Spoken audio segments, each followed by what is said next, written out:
March 3, 2022 is a Thursday. Welcome to your daily weather for the great city of Los Angeles.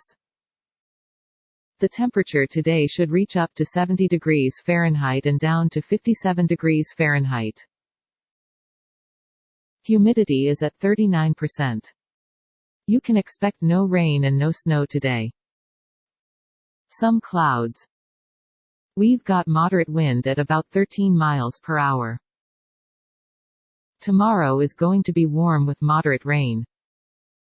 Saturday is going to be warm with scattered clouds. Sunday is going to be warm with clear sky. Monday is going to be warm with clear sky. Tuesday is going to be warm with clear sky. Wednesday is going to be warm with overcast clouds. No weather alerts at the moment. And now for the news. Warning: some news stories can be disturbing or offensive.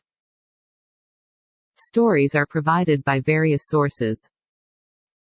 For our next story, Tesla chief Musk invites union UAW to hold vote at California factory. Reuters. March 3, Reuters. Tesla Inc. TSLA. That's it for today. Have a good one. We're always working to improve our service. Please subscribe to show support. See description for sources. This content contains information from OpenWeather (TM) API, which is made available here under the Open Database License (ODBL).